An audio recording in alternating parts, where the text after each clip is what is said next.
there's a little person out there who is just starting his life out. Yeah. If you could talk to him, what advice would you give him to prepare him for the world?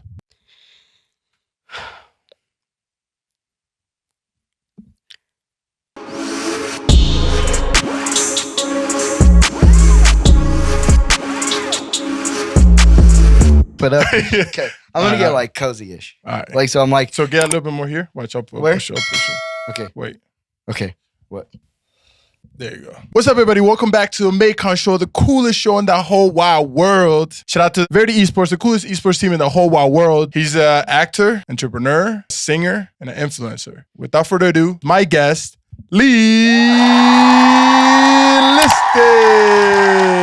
I'm going to wave to the live audience. Yeah, there's a bunch over there. Awesome. Thanks for coming, guys. Thank you, guys. But yeah, dude, how you been? Good. Just kind of ebbing and flowing, dealing with my post-COVID fatigue. Oh, dude. You know, it's kind of like when you're doing really well and you get an injury. Oof. You know, and you have to watch the players play. Oh. That's kind of like how it feels right now. But I'm getting better at pacing it, though. Where you from, Lee? I'm from Magna, Utah. Dang, all the way there? All the way through elementary school, I lived in Magna, and then we moved to West Valley. Mm. But I lived on 7200 West, so if you're like familiar with that area, the other side of 7200 West is West Valley. That's where I grew up. How was high school for Lee? High school was interesting. It had its ups and downs. I had a hard time finding like my identity, I guess, like what I identified with, because it's like not to like, you know, be down on my height, but there was a limited things I could do. Yeah. And with those limited things I could do, I was like, which one did I actually like? Because of your height, did you ever experience bullying? No. I mean, honestly, like I never feel comfortable saying this, but I was always really popular. Oh, hell yeah, dude. Yeah, Pop off, bro. Flex on him. I mean, like I was always really popular and well known. So that was really rare for me.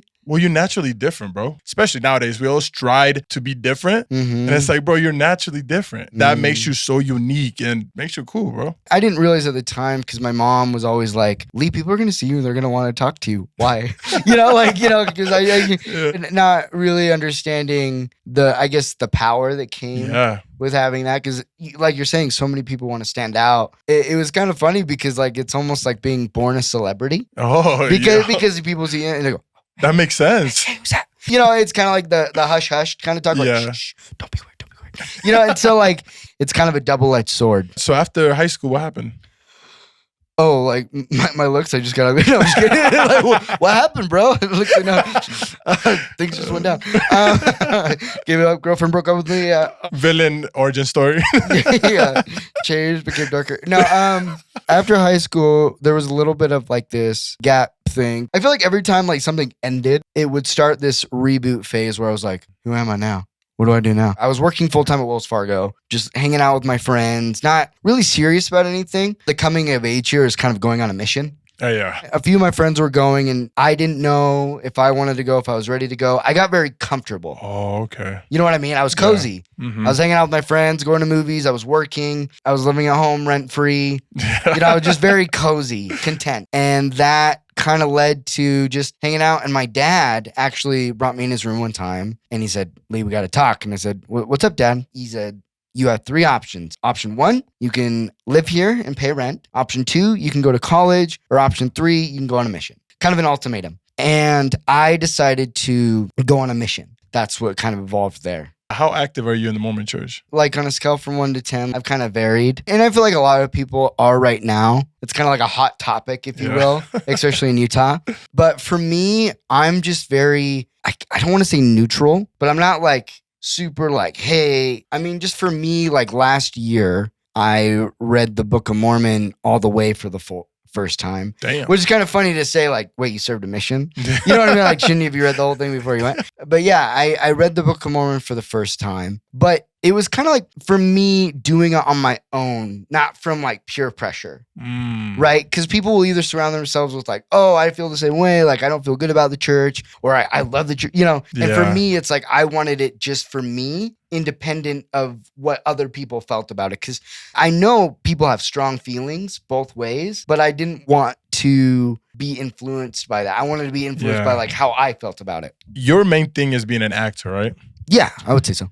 How did that start? Well, it started about 8 years ago. I was in a play in 7th grade, The King and I. I didn't have like a big role, but I was just doing it because my friends were doing it. I kind of went through that like identity crisis where I was like, what do I want to do for my rest of... I think everybody runs into like, what do you want to do the rest of your life? What's the hardest thing about being an actor? Getting work. That is, I feel like that's a dark side of the industry, bro, that people don't talk about. I think the hardest part is figuring out who you are and being okay with rejection. Me going into acting was like a double-edged sword because it's like you said, I stand out. Yeah. But I also stand out. So it's like it's kind of a thing where I have to kind of prove that I can act. I kind of think of Dave Bautista. Oh, dude, the new one, Knock at the Cabin. I haven't seen it. Is it good? Oh, yes. Very, very good. But with him, I saw him in Guardians of the Galaxy. Yep. He did Drax and kind of, general wrestler role, almost borderline rock roles. Like he stayed in his lane. Yeah. But then he was like, no, I really want to act. Yeah. And then he got into Dune. And then he got into, Knock at the Cabin. Yeah, Knock at the Cabin. Knock at the Cabin. And then he got Blade Runner. Yes, that was He's in Blade Runner. He's in these little, and he does a really good job. And he works really hard to work his craft, but he stands out. You see him in the room, and he walks in the room, he's there. Yes. So to be a chameleon as an actor is so much harder for him. I think that's where I kind of relate, where I want to be able to just play any character, but at the same time, I don't want to be ashamed that I'm little, so it's kind of figuring out that balance. Growing up, there was already actors that were little. Did you ever study them and did you try to be like them? Did you ever admire them? Yeah, of course. I mean, the first actor that comes to mind, I don't know if anybody will know, is Billy Barty. Have you seen the movie Willow? No. In the 80s? No. Never seen Willow? No. Well, it's a classic. You should watch it. It's Warwick Davis. Like, he spelled his name Warwick, but you don't say the W, so it's Warwick. It's not Warwick. Okay. And so, but gonna random fact. Anyway, so, I watched that as a kid, and I thought that was a really cool movie, but they live in a town of all little people called Nelwyn's, and Billy Barty was in that, and he plays a wizard. Like this, he's just this quirky guy, but he also started the Little People of America, which is an organization for little people, essentially, where they have regional events, then they have national events. Oh, wow. You see little people all over. So that's kind of more, he opened that door to allowing little people to kind of be normalized and seen, and advocated, I guess. Warwick Davis actually started an agency for little people. Really? To help little people not get like elf roles or, that's cool. Oompa Loompas or really stereotypical, to actually be actors and not just little placeholders in the background. Hollywood always put Latino people in a certain category. Sure. I feel like that's you guys are. There's always a role that you're supposed to play, and it's like, nah, they could be normal actors. What's the dark side of the acting industry? Truthfully, an actor's mental health. Really? Yeah, definitely. Some days you think you're the best in the world, and some days you think you're the worst in the world. I feel like entrepreneurs go through that. You're artists. like, oh man, I'm on fire. Like nothing can stop me. I'm invincible. And then the next day you're like, I suck. I don't know why I'm doing this. And learning to manage your ego, because sometimes, the term lonely at the top? Yeah. Where you kind of alienate other people because they can't relate. Yeah. Because they're like, oh, that's great. Good for you. And you're like, well, I still want to be your friend. I'm still me. Or it's like, oh, things are really bad. And you feel kind of isolated and you kind of push people away. So I think it's truthfully is managing your mental health throughout the process. Drake says it best. He says, they say it's lonely at the top, but it got to be lonelier below. And I think about the times that I've been at the top, and then I think about the times that I've been at the bottom, and it's very scary to be at the bottom. You self-sabotage your loneliness, and you get away from everybody yourself because you're so focused and you want to get it, right? And then you push everybody away because you need to get there. But when you're at the top, you want to hang out with everybody, but everybody was pushed away. But I'd rather be at the top because all you got to do is just hang out with other people who are at the top. I don't want to have somebody who's at the bottom because they will never understand what it's like to be at the top. I like that a lot. It's kind of like how you see celebrities only hang out with other celebrities. Yeah. I mean, not just for perception, but because it's like you want to be understood. Yes. And you don't want to make other people pull you down, about like, well, you probably just think you're better than everybody else. Like, no, I don't. Exactly. I don't think that. I actually don't. I just think I work hard and I need to be around people that elevate me. Exactly. I feel like that's the hack of life, bro. How can you find a group with a bunch of killers as well? They know exactly what they want. They know exactly what they're going for. And when you're around that energy, it just feels natural. And then you don't feel so alienated because everybody, it's like, yeah, let's go, let's work. Sure. Instead of having a friend that it's like, yo, you never come to chill. Like, I can't chill. I want something so bad. I have a goal. I need to get there. One thing that I love about having successful friends is that they don't have time for you. They're like, yo, I got 30 minutes. What do you want to talk about? Do, boom, boom, you talk, and that's it. And then you get back to it. But with the friend who doesn't have that much going on for him, they have so much time. And I'm like, yo, what are we doing here? Like, don't you got things to do? I've kind of gone like back and forth on that. I've been really like around the grinders, and I've been around the people that just want normal. Yeah. And that's always been like, how do I say this? The hard part for me, though, I will say this, is I was talking to, I mean, and just to be honest, the acting, doing the work for acting, easy. Making the time for it, prioritizing, that's the discipline part. But the hard part of life, your personal life, keeping that healthy, being around, not disappearing forever. Because that's the stuff that eats at me the most. The way I figure it out was I have to give 100% of my time to the thing that I am doing right now. If I am at my job and I am trying to reach a goal, at that moment, nothing else matters. I got to give it my all. When I am with my girlfriend or I'm with my family or my friends, my work doesn't matter because I exhausted everything that I needed to do when it comes to my work. The worst thing you can do is when you're at work and you slack around. Then when you're with your friends, you wish you could have been at work. That's so smart. Yeah. That's what makes that depression and that anxiety because you're like, yo, I could have done a little bit more. Sure. But if you would have gone 100%, you would have given it all. When you're with your friends, you're like, I don't even want to be there. I already did enough. I like that a lot where you put in all the work to where you want to be there. So you're not at home missing work and at work missing home. The hard part for that is an actor, like somebody that's like needed, even for things like this, where you're kind of on call.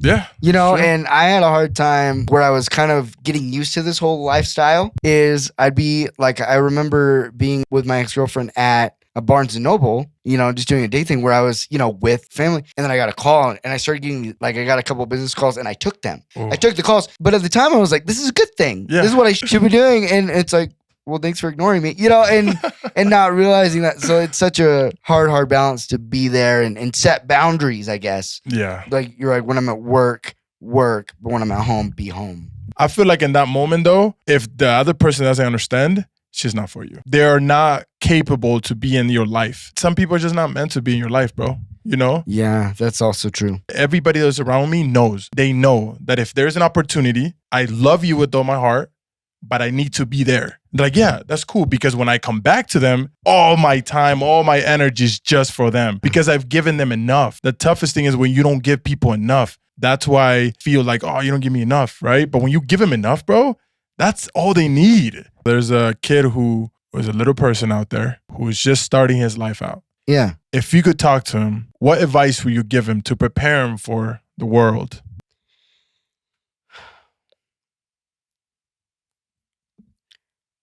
You have nothing to prove. Be yourself. If you don't want to be the center of attention, you don't have to be. Do whatever you want to do. And don't let other people tell you what you should be doing with your life. You don't have to be a motivational speaker. You don't have to educate everybody. You can just be you. Now, if you want to do that, do it. But don't feel obligated. Lee, thank you for being part of the show, bro. Oh, no problem. Sorry we got so deep for so long. He was like, fun. You like being an actor. Boom. What do you got to tell the people? Where can they find you? Out and about, sometimes Target, but I'm just kidding. I would say if you want to find me, just Lee_Liston. Instagram is kind of what I use the most. I have a YouTube channel called Little Guy Learns. TikTok, just Lee_RG Liston. I've made a few. I'm so bad at social media. I'm so bad. I'm trying to get better at it. You could have been anywhere else in the world, but you're right here with us right now with Lee, Maikon. You know, it's been a great time. And like I always say, stop cheating on your girl, man. You guys got to stop cheating on your girl, right? Just going to check some text messages. I'm just kidding. I just kidding. No, man, I feel like there's a lot of cheating going on right now, bro, in our society. Have you ever dealt with cheating? What? Have you ever dealt with cheating? Me? No. Okay. I felt so put on the spot. Have you? Have you cheated? I was like, well, there was... Next. So anyway, that's all we have. Thank you guys for tuning in. Like, comment, subscribe, and leave your thoughts. Please do. Yeah. He's awesome. Thank you, dude. No, I mean it. Hell yeah, dude. This is a lot of fun. You're killing it. I admire you. I admire how dedicated to the process you are. But now talking to you, I admire how aware you are. Work so hard. You want to be with those you love, and then be with those you love so much that you want to be at work. I really love your mindset. Thanks, bro. Really means a lot, bro. No problem. Take care of each other. Love each other. And I still believe in people. I think that we are all somehow are going to make it through.